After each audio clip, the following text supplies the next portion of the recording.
But I feel that it is just not the responsibility of the government or the healthcare professionals to work towards health of the community. It's our responsibility also. If we want to live a healthier life, we have to make that informed choices on a daily basis. Hello, everyone, and welcome to the very first episode of Penguin International Podcast. Today, we are honored to welcome Akansha Tyagi to the show. Akansha is a public health researcher and ex project manager at Max Super Specialty Hospital, Saket. Akansha, we are thrilled to have you with us. Welcome to the Penguin Podcast. Thank you so much, Dipanshi, for such a great introduction. And I'm very happy and fortunate to be here for the first Penguin International podcast. So, can we discuss about what is the concept of the public health in India and what are the current scenarios right now? Okay, so very interesting question, first of all. So, I think I would like to start talking about health first. So, for us, for a normal person, health comes to our mind when we are suffering from a disease. So if I am suffering from a disease, then I will go to consult a doctor, and then I will think, oh, now it's time for me to, focus on my health. But public health is not like that. Public health is something which we have to work on a daily basis, and from the very beginning. So public health constitutes about health promotion, prevention of diseases, and something which we have to do on a community level, not only to the patients, but we have to focus on the population, whether it's state level or national level. So if I talk about India, at present we have almost crossed 1.46 billion population. So we know that India is a densely populated country. So with such dense population and people living in diverse geographical locations, it becomes a little difficult to manage health of people at such a large level.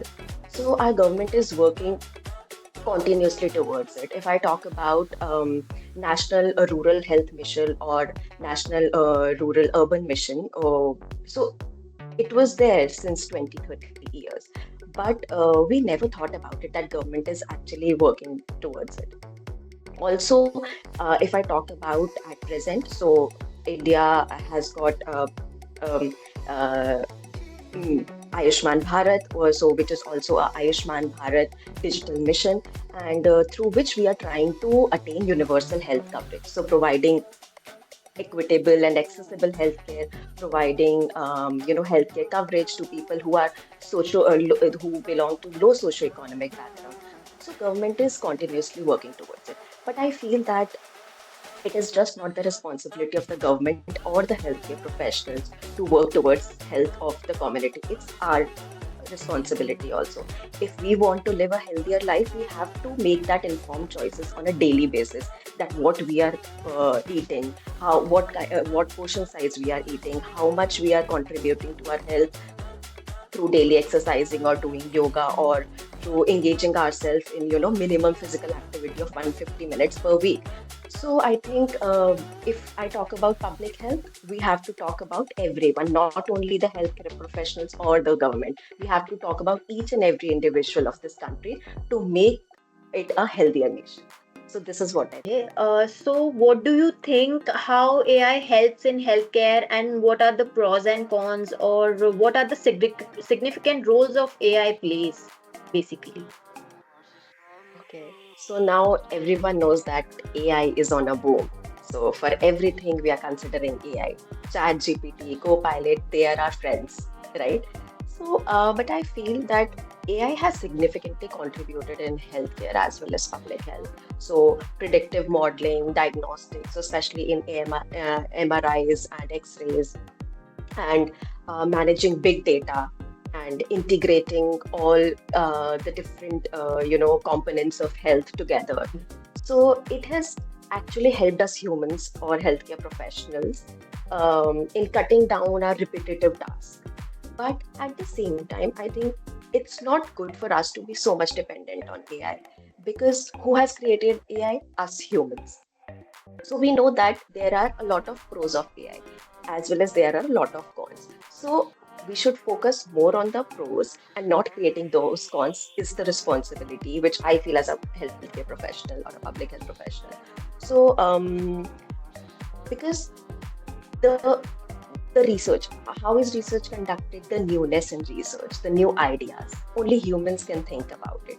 But now, if I talk about 2025 and if I talk about next 20, 30 years, we know that AI will be dominating us. So, creating the balance between the pros and cons. So, if I have knowledge, I am very much into public health, then learning new skills and taking the advantage of AI, which can help me to, enhance my research and to help the community. I think this is the way with how we should think about it. Also, AI helps us to lessen the burden. We all know that doctors are so much burdened with a lot of work. So AI is helping them. AI is also helping us to showcase or to project the different patterns which are happening daily.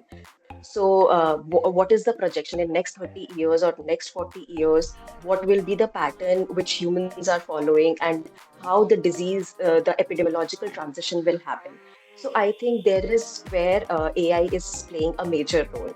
But again, I will say that making the balance between the pros and cons, making the balance between the newness and the help of AI, and then working for the community is the key to use AI in a limited, or I will not say limited, in a more mindful manner. So this is what I think is. Okay, okay, fine. So that brings us to the end of our very first episode. So, would you like to share any last thoughts how India enhances its capacity for managing these public health emergency like pandemics? Mhm. What do So you want again, to very say about it? interesting Yeah. question. Yes. So I think so for me, pandemic was a life transforming event because from there I thought that okay, I want to be in public health all through my life. So because we all have seen pandemic so closely. We have seen people losing their life. We have seen people getting deteriorated in their in their health. So it's very important for us to focus on ourselves that okay, so India has performed tremendously amazing coming out of pandemic. But in future, what are our plans? What we have learned from the pandemic? This is a very hot question. So I feel first of all, uh, infrastructure, our public health infrastructure, because we know in India, 70% of the people they still are living in a rural area. So we have to make our infrastructure so strong that health is accessible to each and everyone, not only in the one tier or two tier cities, but in all the rural population. They are able to access health. They are able to afford that healthcare facilities which we are getting in cities. So there are many ways through which we can strengthen our healthcare system. First of all, infrastructure. Second, which is foremost and very most important, is our capacity building. The Because we all know that there is so much burden on doctors at present. There is a shortage of doctors. There is such a huge population in India, which if we talk about in a nutshell, it puts a lot of pressure on the healthcare infrastructure as well as on the healthcare cadre. So it's a high time for us to engage ourselves in activities which are related to public health, not only related to healthcare. So I think increasing opportunities for us public health researchers, for public health professionals, for paramedical staff, and putting a lot of fund and contributing in their skill enhancement, so that when there is a situation, when there is a emergency situation, we are there to fight at the forefront. So these are the things which I think are very important. And apart from that, I think research and innovation. We know that since like last 20, 30 years, India has tremendously increased their funding in research and innovation. But the outcome, the deliverables of those research and innovation is something which we need to, talk about more. Yeah. So if there is a research, it has been done, but what are the implications? What are the objectives which we have learned from it?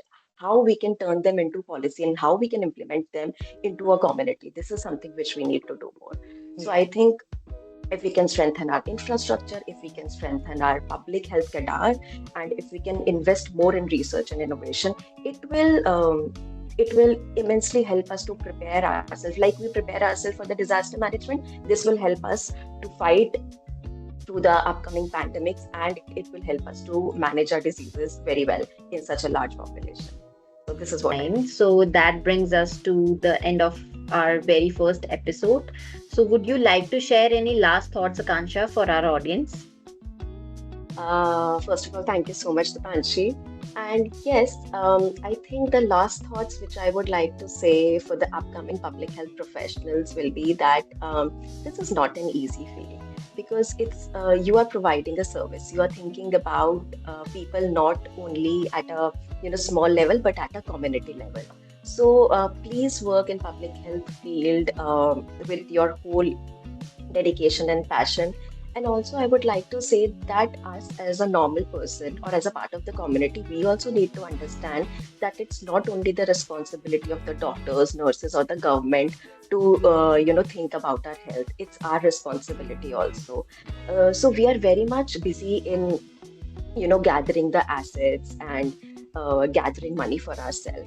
But the main asset, which human, if we say human life, so for humans, the main asset is life, and a healthier life is something which we all should work towards. So if, as a normal person, I can just take like 20-30 minutes on a daily basis from a busy schedule, just looking after our physical health as well as mental health. So we won't understand that how much we are contributing by just taking of ourselves to to the economy of our nation, and it will obviously help us to create a better and healthier nation. So this is what I think is. Okay. Uh, Thank you, a big thank you to you, Akansha, and for sharing such valuable insight with us today. It's been a pleasure having you, and we hope to have you back soon. Thank you to all our listeners for tuning in. Stay connected and for more exciting conversations in the episodes to come. Until next time, take care and stay inspired. Thank you.